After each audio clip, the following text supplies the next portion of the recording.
पुण्यातला गणपती आणि पुण्यातल्या गणपती उत्सवातले असलेले मंडळ हे कायम चर्चिले जातात। याच मंडळांमध्ये पुण्यातल्या तालमीतल्या बाप्पांचा देखील समावेश आहे। पुण्यातले तालमीतले बाप्पा नेमके कसे आहेत, पैलवानांचं आणि पुण्यातल्या गणपतीचं नातं नेमकं काय आहे, याचीच खास सफर एबीपी माझाच्या प्रेक्षकांना आम्ही घडवणार आहोत। पैलवानांचं आणि या लाल मातीचं जवळचं नातं आहे। हीच लाल माती पैलवानांसाठी दैवत आहे।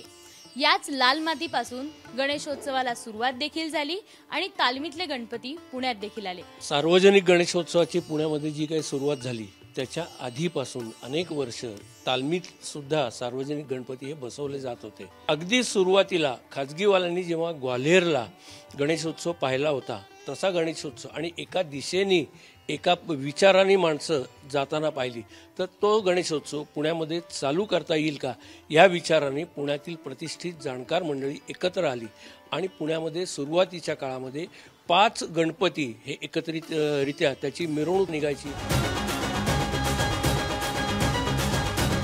पुण्यातल्या मध्यवर्ती भाग असलेल्या नाना पेठेत साखळीपीर तालीम आहेत।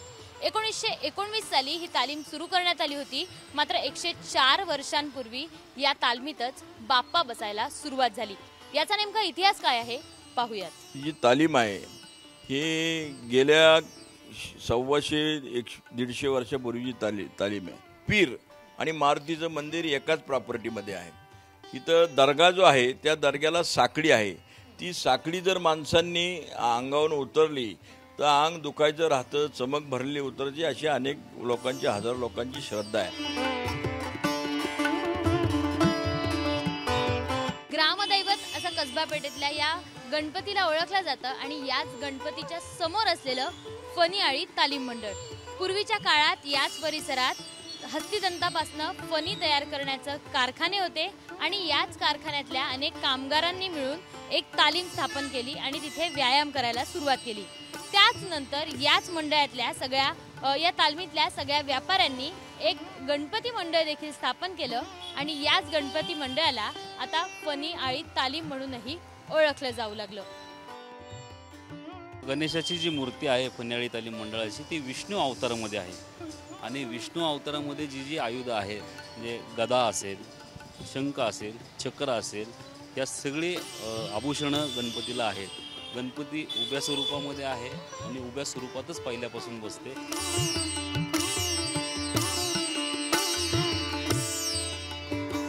पुण्यातल्या अत्यंत गजबजलेल्या परिसरात म्हणजेच लक्ष्मी रोड परिसरात गुरुजी तालीम मंडळ आहे। पुण्यातल्या मानाचा 3रा गणपती आणि पुण्याचा राजा म्हणून देखील याला ओळखलं जातं। पुण्यातली सर्वात ही मोठी गुरुजी तालीम होती। या गुरुजी तालीमचे सगळे पैलवान वस्ताद लोकांनी एकत्र येऊन म्हणजे हिंदू मुस्लिम दोन्ही समाजातल्या लोकांनी एकत्रित येऊन ही स्थापना केली। शनिवार वाड्याच्या लगत त्या काळी कडब्यांचा बाजार भरायचा आणि त्याच कडब्यांच्या बाजारात एक कडबे आळी तालीम देखील होती। हीच तालीम अनेक वर्षांनंतर गणपती बसवायला लागली आणि या तालमीचं सगळ्यात महत्त्वाचं वैशिष्ट्य म्हणजे ही गणपतीची मूर्ती चंदनाची आहे। कडबा कुट्टी म्हणून या सगळ्या परिसराला ओळखलं जायचं आणि याच परिसरात इतक्या वर्षानंतरही ही पेशवेकालीन देखणी मूर्ती, चंदनाची मूर्ती बसवली जाते आहे आणि उत्सव देखील साजरा करण्यात येतोय। या सगळ्या वस्तादांचं, या सगळ्या पैलवानांचं जे काही एनर्जी होती ती लोकमान्य टिळकांनी हेरली आणि या तालमीच्या गणपतीला, या गणेशोत्सवाला सुरुवात झाली।